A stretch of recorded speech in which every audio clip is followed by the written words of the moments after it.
Hello and welcome everybody. We have the double whammy. So we had the global ad patch note today and we have the regular patch notes. So we're going to get right into it.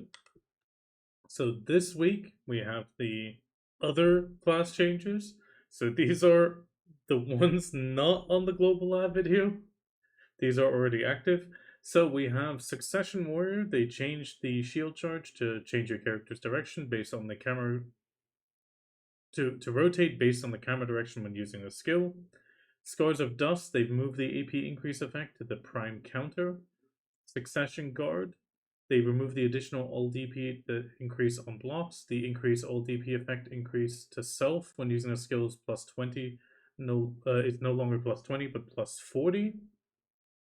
Shield counter, they changed it to charge counter, so you can activate charge counter after guard blocks, which applies all of shield charge's effects and amplifies its damage. Hilt Smash, they changed the skill to Whirl Smash. You can activate Whirl Smash after guard blocks, which applies the all spinning slash effect and amplifies its damage. And Furious Blow, they changed the skill that it's changed so to only require a block to activate, and when activated after a block, it applies all Scars of Dust effects and amplifies its damage. In the case of Awakening, Head Chase, they've increased the duration of the invincible effect by 0.1 seconds, and they changed your character to maintain their direction while returning to standby pose after using a skill, regardless of camera rotation. And the takedown skill has been improved to combo more smoothly from Awakening skills. Then we have Ranger Succession, Penetrating Wind, 1 to Absolute.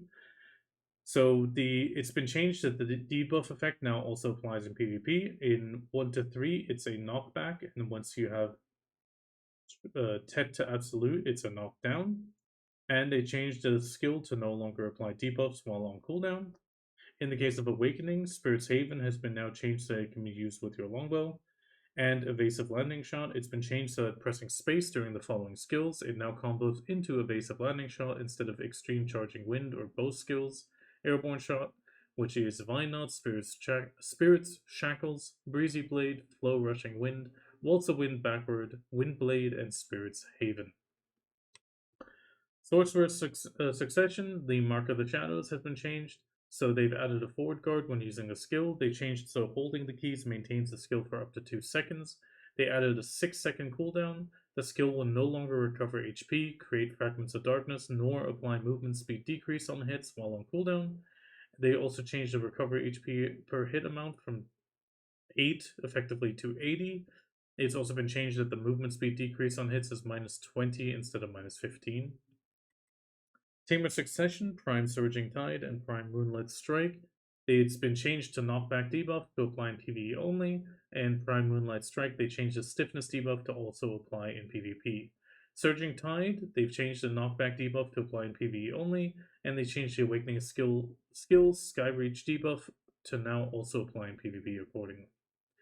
Tree Climb, they changed the now combo into Air Lightning and Trample during the skill. They also increased the duration of which your character can rotate towards the camera direction at the start of the skill.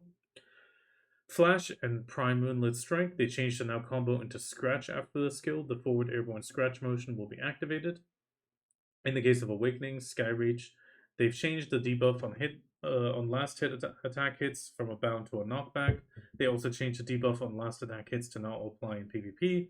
It's also changed so pressing LMB during this skill quickly activates the last attack, and adjusting the attack area applied when activating the last attack with LMB while moving to match the actual effect. Valkyrie Succession, Righteous Charged, they've changed it to now combo into Skyward Strike, Shield Chase, Sharp Light, Prime Shining Dash, and Prime Glaring Slash, and Prime Sanctitas de Encelar while using the skill. So here we have Prime Just Counter. They changed the skill as following. They've adjusted the attack area to match the visual effects. They removed the movement speed decrease and bleeding damage on hits. They added an all DP decrease on hits. The all AP decrease on hit is the same as that of Prime Purificatone. They changed the special skill attack damage from counter and down attack to air and down attack. And they changed to activate first when pressing WLMB after the following skills: Prime Purificatone and Punishment. Prime Divine Power, they changed the bound debuff to now apply in only in PvE, and they changed Prime Sanctitas to Enslar to now also apply the Bound debuff in PvP. Valkyrie Slash, they integrated the lateral evasion movements when pressing AD plus RB with your longsword into the skill. They changed the duration of the invincibility during the movements from 0.2 to 0.4 seconds, and it's now changed to combo slower after lateral evasion movements. In Awakening Lancia Training, they added invincibility during the lateral attacks to the description. They also changed the duration of invincible during the lateral from 0.2 to 0.4, and they changed so you can now combo after the stabbing motion during lateral evasion, so you can combo with Blitz Stab, Purificatone, and without the stabbing motion. Which in Wizard Succession Magical Evasion, it's been changed to add a super armor during the skill. They also changed the Witch's skill to match the Wizard's. Wizard now activates consecutively twice when used backwards, and Witch and Wizard they've improved to activate consecutively in another direction except forward, using the skill once laterally or backwards. Dark Knight, Vidir's Dogma. It's been changed. They've increased the damage in PvP only for the following skills when activated. So we see that. In main succession, Enforcement, Wheel of Fortune, Obsidian Ash, Lunacy of the Vidir, Black Spirit Prime, Obsidian Ashes, and Black Spirit Prime, Lunacy of the Vidir.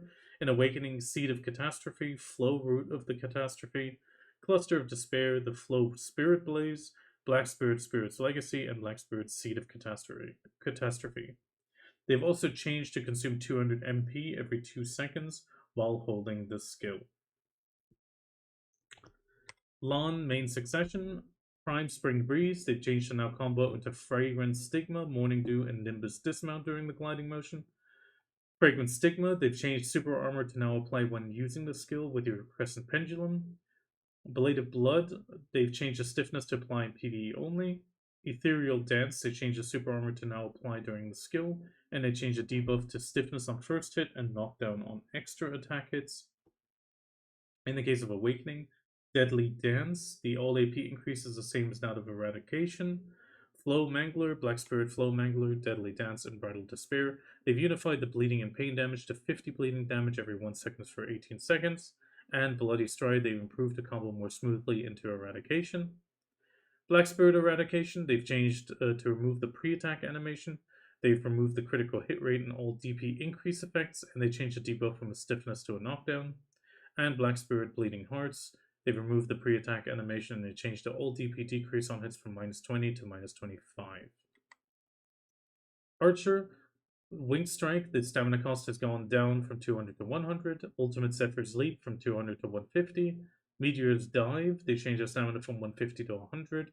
Gaping Darkness, the stamina is reduced from 150 to 100. And Glissade, they changed the stamina to 150 to 100. Guardian, Prime Claw Reveal, they've added a down attack damage increase. And on Merciless Kick and Avalanche Strike, they've changed the knockback debuff on Merciless Kick to now apply in PvE only. And Prime Avalanche Strike, they've added a forward guard to you when using a skill. Hashashin is the one that got hurt quite a lot. Shadow Slicer, the stamina cost has gone from 200 to 450. That is quite an increase. On Paradise Beckons, they changed the all recovery effects -33% to -10%, and they changed the air attack damage increase for 5 seconds from +10% to +2.5. Sage, Prime Spatial Fissures, so Succession, they've added an all AP increase. The all AP increase is the same as that of Prime Illusion Expansion. And Finishing Touch is changed so they can now be activated independently with WF. Awakening, Flow Judgment, they've changed the stamina cost from 100 to 150.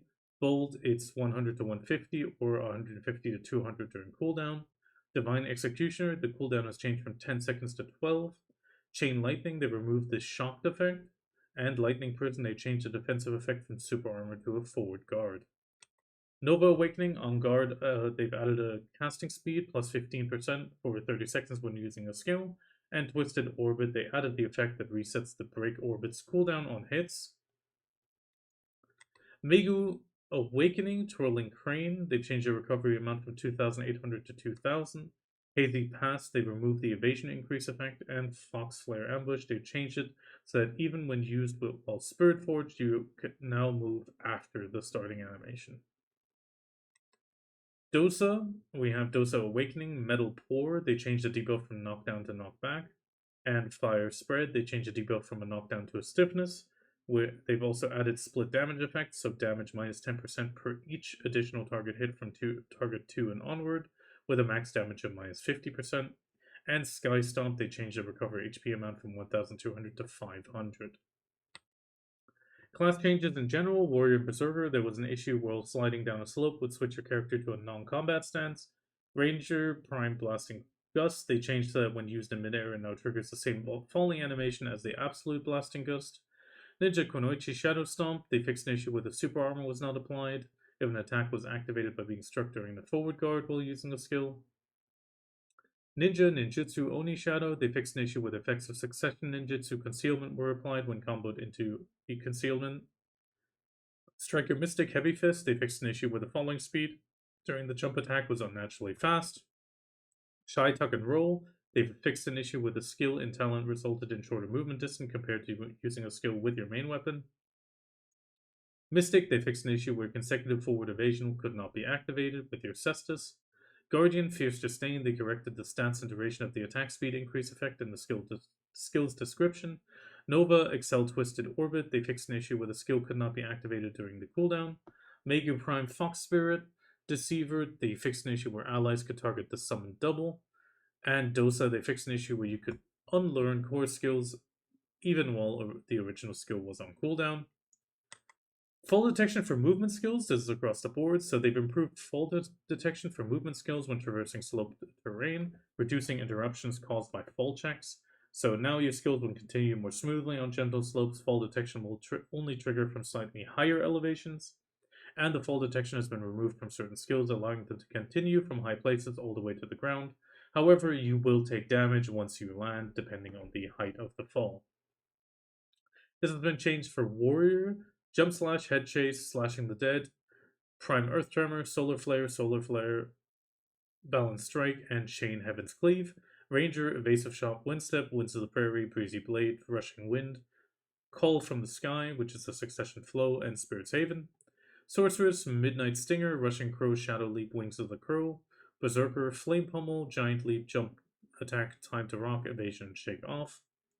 In Tamer, the Legendary Beast Power, Prime Legendary Leap, Moonlit Strike, Leaf Weave, Flow Gust, Sky Reach, and Evasion. Musa, Chase Carver, Arrow Grapple, Flame Rush. Meiwa, the same thing except for Pedal Drill. Valkyrie, Shield Chase, Righteous Charge, Shining Dash, Hestilidium, Deathline Chase. On Ninja and Kunoichi, Ghost Greeting, Shadow Stomp, Ghost Step, and Jump Attack. Ninja Specific, the Ninja Step and Silent Charge. Kunoichi, the Lunar Dash, Moonstorm, Dance Macabre, and Conumbo Blade has been affected. Dark Knight Airstrike, the Flovidir Strike, Dusk, Smoky Haze, Phantasmal Snare, Trap of the Vidir, Twilight Dash, Spirit Hunt, and the Flow Darkness Outpouring. Striker, Flash Step Spiral Cannon, Ferocious Assault, Flow Crosswind, Skull Crusher, Rising Blast Combo, Twisted Collision, Flow Fatal Smash, Flow Cloud Step. On Mystic, the Flash Step, Rapid Stream, Spiral Torpedo, Sea Burial, Twisted Collision, Strike Through, and Prime Sea Burial all affected. Lahn has the biggest list. Spring Breeze, Prime Spring Breeze, Landing Motion, Primrose Sprint, Fragrance Stigma, Nimbus Dismount, Morning Dew, Ethereal Dance, Furious Chase, Eradication, Deadly Dance, Bloody Stride, Phantom Dance. On Archer, it's the Winged Strike, Steady Breath, Glide, Zephyr's Leap. The Ultimate version, Mountain Breeze, Glissade, Meteor Dive, all affected. On Shy, it's the Tuck and Roll and Hop. Guardian, Juggernaut, Frost Slide, Searing Fang, Flow Suppress, Frigid Wind, Internal Nemesis, Black Blood's Descent, Rock Slide, and Almost Objugation. Hashashin is affected on Sand Slicer, Tailcutter, Piercing Tornado, Sand Warp, Haladi Assault, Sin Splitter, Paradise Urge, and Flow Sand Warp. On Nova, we have it on the Korodum's Opening, Icy Fog, Swooping Ring, Comet, Break Orbit, and Twisted Orbit. On Sage, Form Shift, Flow Form Recall, Prime Spear Bolt, Rift Chain, Bolt, Impaling Flash, Spear Bolt, Flow Aftershock. Corsair, Tidal Slash, Whirlpool, Storm Surge, Flow After the Storm, Wipeout, Sea Mist, Close Quarters Charge, Spare No Quarter, the Flow Wave Skedaddle and Tide Splitter Petrarca and Wipeout. On Dracania, the Azure Onslaught is affected, Eviscerate, Dragon Walk, Refraction.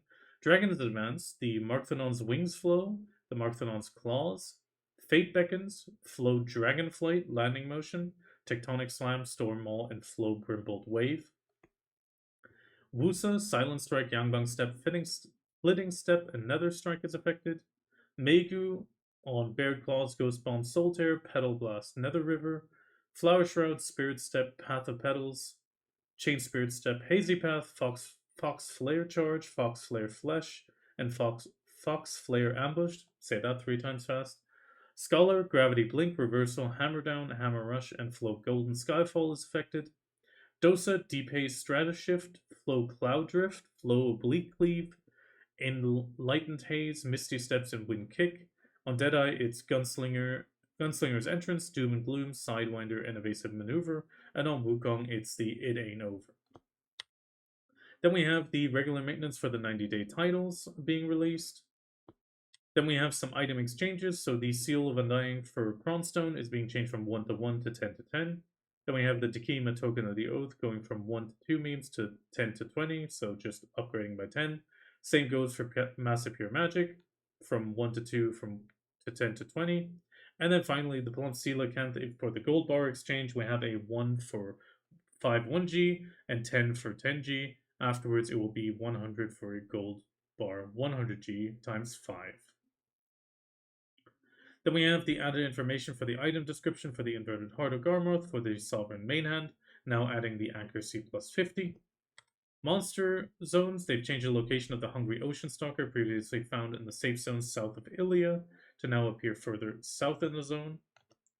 Then we have Quest and Knowledge, they changed the skill name in the Tamer Awakening Dalrus Celestial Bowstaff, from Hoiklang Scratch to Scratch. NPC and background changes, they changed a previously inaccessible area on the summit of Duvencrune Mountain to now be accessible. Hopefully that entire invisible wall is gone now. Then we have the big highlight of this update. It is the mythical horse Krogdalo. It is the horse that we lovingly called the dad horse. We effectively, if the video loads quickly, it didn't preload. Effectively, the horse swaps between the different styles. Let's see if it loads now. Okay, no, we're going to cancel the video. Effectively, when on land, it will bring Doom's explosive speed. In the sky, it will soar on Ardonaut's wings. And on the sea, in the desert, it will act with D.A.D's powers. You can gain the horse when you have the Krogdalo Sanctuary, and then you can speak with Maradora and Grana. You will then receive the horse emblem Krogdalo and the knowledge Krogdalo. Krogdalo will be born with every skill from the mythical Ardonaut, D.A.D and Doom, all at 100% mastery. However, Krogdalo cannot learn the two-seater skill, and below is a full list of skills Krogdalo can acquire. So here we have the regular skills, and we have the tier 8 exclusives, which is the Super Hind Kick, Forward Chop, Instant Axel, and Sideways. Then it has the Dream Horse exclusive skills, and then it also has the Mythical Horse exclusive skills, which includes Mighty Leap, Flight, Wings of Swiftness, Quicksilver, Triple Jump. It has a Triple Jump of Dina, which was one thing I was curious of. Orkiara's Blessing, Shadow of Hellfire, Infernal Sprint, and Infernal Legion. So it can still, with the Infernal Legion, or it should, be able to summon the copies. Krogdalo can use Triple Jump and Protection of Orkiara while incarnated as Dine and in the desert. Krogdalo can use the Protection of Orkiara when Wings of Freedom is locked while incarnated as Ardonaut. So I will probably be actually locking the Wings of Freedom because I prefer the Protection of Orkiara. And Krogdalo can use the Triple Jump while incarnated as an Ardonaut. Usually this would not be possible. Krogdalo's stats are also set to the highest values among Mythical Ardonaut, Dine, and Doom. So the acceleration, speed, and stamina match the Mythical Ardonaut, turn break and HP match the Doom, and the XP required for leveling up and the max carry weight are at the same as the 3 horses. The Krogdalo stack growth per level is the same as the 3 horses combined, with up to 1.3% per level. And like other horses, Krogdalo can level up to 100, but stats stop increasing after level 31. And using a reset mount growth on Krogdalo will return it to level 1 base stats with all 37 skills learned. That is actually quite unique. the fact that you do not need to relearn the skills if you want to re-roll the stats. Krogdalo is now available in the horse details window as well. You can check the growth calculator, and there are some extra notes. Krogdalo cannot breed, be exchanged, or registered on the horse market. It can be sold or delivered via the stable or imperial delivery, but the price is set very low. Krogdalo can equip both standard and premium horse gear, except for the gear exclusive to certain horses, which we'll actually see in the Pearl Shop in a bit. Krogdalo cannot be checked into the Krogdalo Sanctuary, and if Krogdalo tries to enter a castle protected by the Dakota relic barrier, it will be affected by the relic's pulse and fall immediately, just like an Ardonaut or Dine. Using Roar as a Krogdalo while equipping the 5 pieces of Krogdalo horse gear will apply special set piece effects. So it applies both Wind's Roar and Ocean's Roar effect when using the Earth Roar. It will apply Earth and Water or Ocean when using Wind, and it will apply both Earth's Roar and Wind's Roar effect when using Ocean's Roar. So applies damage reduction. It will apply the damage reduction and evasion +3, AP +5, max stamina +100 to up to 10 nearby allies, including itself for 60 minutes, and the cooldowns remain the same as before. They've also added relevant descriptions to Krogdalo horse gear, so champion, barding, saddle, stirrups, and horseshoe.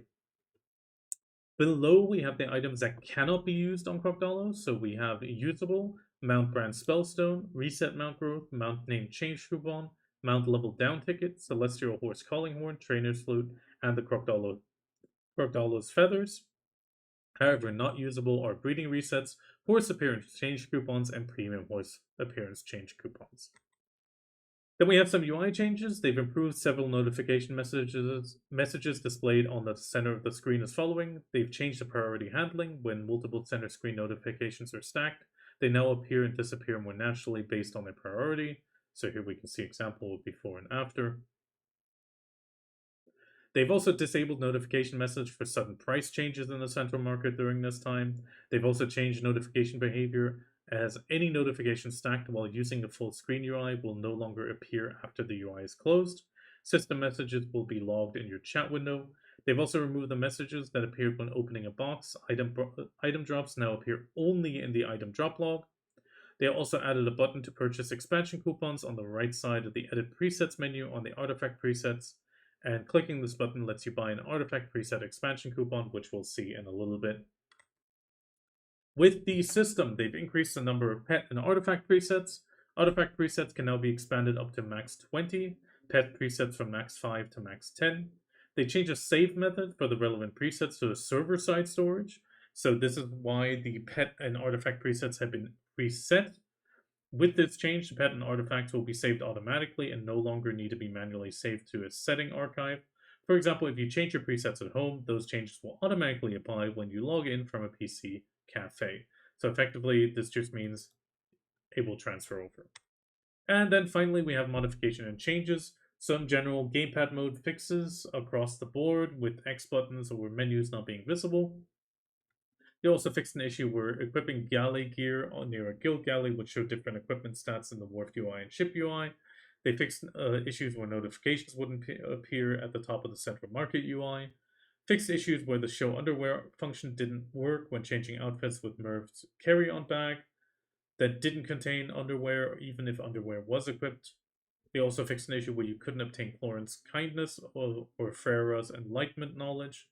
They also fixed issues where cannon damage to Watcher, enhanced flame towers, and great Watchers was lower than intended during Occupation Node Wars. They also fixed the issue where the cannon damage to these was applied equally regardless of the annex type. They also fixed the description of the Reset All Groups button in the Pet UI. They also fixed an issue where annex buildings had lower DP than intended in Node Conquest Wars with stat limits. They also fixed issues where camera angles on Eileen were awkward during the Edania first steps towards the End Times quest. I actually experienced this a little bit myself. They also fixed an issue where the cutscene wouldn't play immediately in some cases after completing the Edania first steps towards the End Time quest. I didn't have that problem, thankfully. They also fixed some cutscene staging in the Edania quest. They also changed the positions of Gorgath and Eden after completing the quest to better match the cutscene. Further, they fixed issues where Eileen and Gorgath inside the Society of Equilibrium would still appear after completing it. That was the case for me again. They fixed an issue where the Find My Item Oh, sorry, shifted. During alchemy would repeatedly display search results each time alchemy completed. They also fixed the issue where the recommended AP for the following monster zones in Marty Realm didn't match. This is Elvia Trolls, Jade Light, Starlight Forest, Manshams, Forest Runners, and Trader's Graveyard. They also fixed an issue where durability gauge wouldn't display when furniture placed in a resident was at maximum durability. They also fixed an issue where the ping location to party, the shift plus, ping button, didn't work during Black Shrine content. They also fixed an issue where Mythical Argonaut Red would appear in the preview for the Frost Knight Horse Gear, pure white version. They also fixed the issue where checking NPC locations after right-clicking a gold bar would sometimes point to a distant currency exchange. Further, they fixed issues where exotic herbal wine, now changed to Makgoli, still appeared, and they fixed issues where Pit of Undying combat zones couldn't be entered if another adventurer was already progressing the quest. They also fixed issues where the Velia icon wouldn't display in the view family characters. And furthermore, they fixed issues where characters' feet would sink into the ground when passing through certain areas of the Sea Palace. Musa, they fixed an issue with the hairstyle on certain angles in the Ocean Spray snorkel. Scholar and D.A.D, they fixed an issue where the neck was awkward on the Ocean Spray ball cap. They also fixed an issue on YOLO's DP buff effect was not being applied in the subjugation of Impassioned Amarillos. And they fixed an issue where the mini-map's area information displayed awkwardly after changing characters or servers before moving. And finally, they fixed an issue where the buff effect when hiding behind stalactites wasn't being applied during Sanguine Fight in the solo Black Shrine.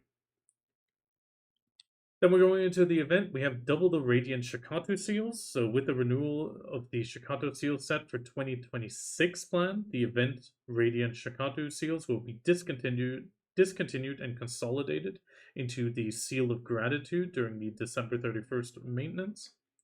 To help adventurers who haven't yet exchanged their seals for the desired items, the total number obtainable through login rewards will be increased from 10 to 20.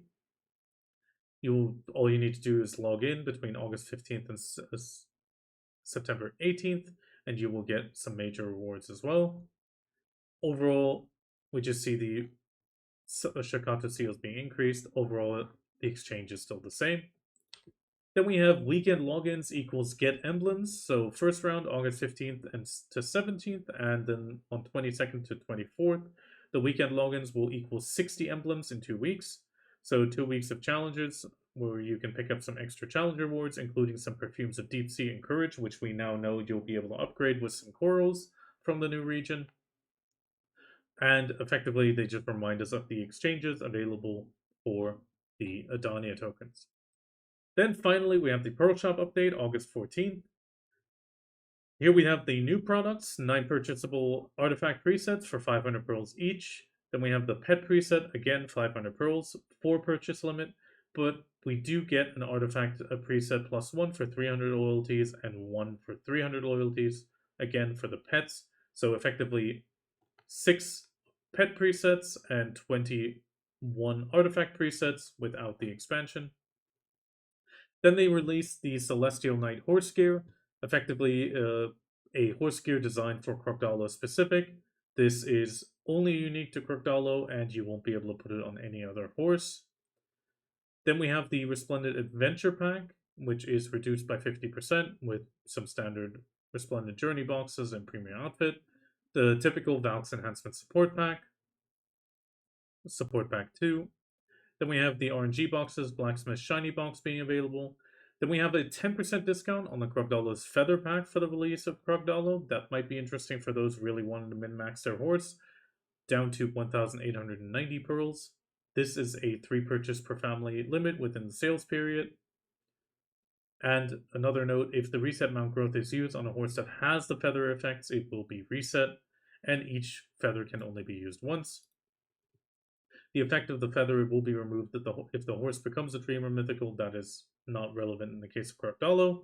And Krogdalo's feather cannot be used on mounts other than the horse you own, and it cannot be registered on the central market. Then we have a 35% off the special training pack, which includes a Venia costume and the standard horse buffs with the horse pet. Then we have Choose Your Rare Pet Pack, which includes the Hedgehog Jojo, Young Pomi, Kunid Search Dog, Young Pori, Latran, Pudgy Llama, or Polar Bear. Then we have a triple Ghostly pack for 33% off, and a Quadra Maid pack till August 28th for 30% off. And with that, we have the patch notes done for NAEU. If you get a chance, do give this a thumbs up if it helped you and you appreciate it, because YouTube has changed its algorithm a little bit. It might not actually count you as a view, and I am relying on the views to start doing my submission for BTO content creator. Thank you very much.